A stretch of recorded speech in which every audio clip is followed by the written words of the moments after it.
اصل عالم محضر خداست. در محضر خدا معصیت نکن.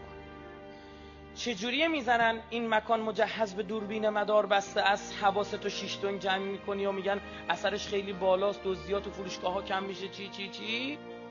آقا روی این لباسای این گرون قیمت یه ماسماسکی میچسبونن، میخوای بری بیرون بوق میزنه. آمار دزدیش چی میشه؟ میگه این مکان دوربین مدار بسته است، اثرش از این که عالم محضر خداست، در محضر خدا معصیت نکنید، اثرش بیشتره. می‌بینی چرا؟ برای اینکه اون بنده آبروتو میبره اما خدا آبروتو نمیبره. ستارالعیوبه. داری سوء استفاده میکنی، از پررویی میکنی از لطف خدا و صبر خدا و حلم خدا. داری گفت اگر من جای او بودم این کارو میکردم، اون کارو میکردم، اون شعر و خون و این داستانه. خدا میگه میبینمتون، کجای کارید؟ علم یعلم بان الله یرا. خیلی آیه تکون دهنده خدا شاهده. من تو این بیارتی رو شیشه هاش نوشته میخونم علم یعلم بان الله یرا. بابا نمیدونی میبینمت؟ دارم میبینمت. مثل شیشه رفلکسه، نمیبینی، فقط خودتو میبینی اما او داره میبیندت. مثل دوربینای توی اتوبانه، داره رصدت میکنه، مثل جی پی اسی که تو ماشین گذاشته شده تو گوشیده، داری رصد. بابا خوب علم ثابت کرد اینها عقلاً شدنی است. خوب علم ثابت کرد که محال عقلی بگید نیست. علم ثابت کرد، میگفتن آقا زور میکنه مردم کف دستشون امام زمان نمیبینه. علم عقلاً اثبات کرد، حتی من نمیام اینا، اما عقلاً اثبات کرد شدنی است. بیا همین تبلت‌ها، همین گوشی‌ها. 50 سال پیش اینو میگفتیم یعنی کف دست خب چیه اینجا، مثلا معجزه‌ای میشه یه چیزی مثل جام جهان نما. نمیدونم موبایلم میتونه باشه. آقا الان پخش زنده رو همیشه خبر نشون نمیده، پخش زنده داره نشون میده یا میبینه یکی آقای اونجا داره میگه انا بقیتون، کف دستش هم داره میبینه. دیدی علم عقلاً اثبات شدنی است. به این فکر کنید کی داره نگاهتون میکنه. یه مثال بزنم، حالا تو خونه نشستی مثلا پیش داداشته، انگار داره از میکنه، بعد پیش بابات میاد تکونی مثلا، حالا کش خودشو احترام قائل شده تکونی خورد، بعد دیگه میری آقا پیش مثلا کی، پیش یه آدم عالی رتبه، پیش یه استادی دیگه، دو زانو میشینی. خدا کجا، اینا کجا؟ بعد جلوی او انقدر راحت معصیت میکنی. وقتی داری گناه میکنی میگه دارم میبینمت. علم یعلم بان الله یرا. بابا دارم میبینمت. به این فکر کردی که خدا میبیند؟ به این فکر کردی امام زمان حاضر بر رفتار توست؟ میگه چرا این کارو داره میکنه؟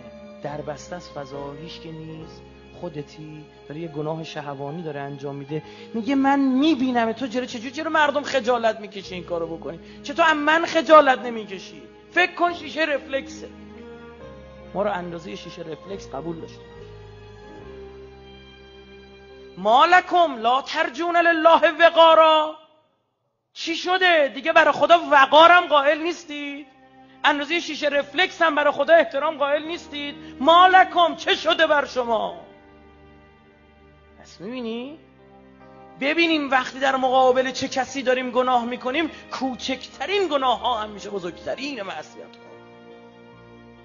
آقا حالا جلو بعضی ما میریم وای میسیم سرمون رو نمیخارونیم، این زشته. ثبت میشه جلو دوربین خواهد عکس بگیره، پلک نمیزنی که چشم بسته نیفته، چون ثبت میشه. ثانیه لحظه ای تو داره ثبت میشه. ثانیه تو داره ثبت میشه. چقدر شده دیدید آقا یه دوربینی فیلمش در اومده، آقا این داشته دزدی میکرد.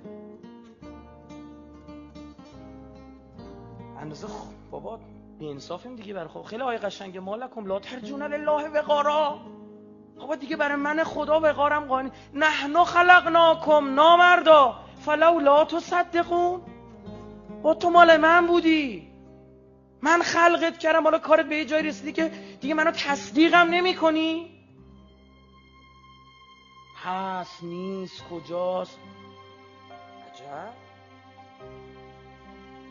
میگه هر آینه اینایی که دارن گناه میکنن اگه میدونستن چه شوقی بهشون دارن، هر آینه جان میدادن، غالب تویی میکردن.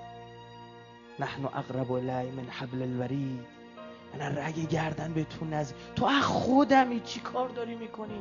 این شیطون حرفشو گوش نده، تو امایی کجا داری میری؟ به این محبت خدا فکر کنیم، به چی بفروشیمش؟ به یه نگاه هرزه؟ یاد محبت خدا رو تقویت کنین، یکی از روش‌های بسیار مهمه. به این فکر کنی خدا عاشقمه، بعد با خدا حرف بزنید، بگو خدا فقط به عشق تو این گناه رو نکردم، ببین داره زنگ میزنه، ببین ریجکت، فقط به عشق تو، فقط به خاطر تو. ببین اون لحظه نور به دلت میباره یا نه؟ ببین یه حس کرامت نفس بهت دست میده یا نه؟ دست میده. امتحان کنید، گفت فقط به خاطر تو. حرف بزنید با خدا، بابا حرف بزنید باش.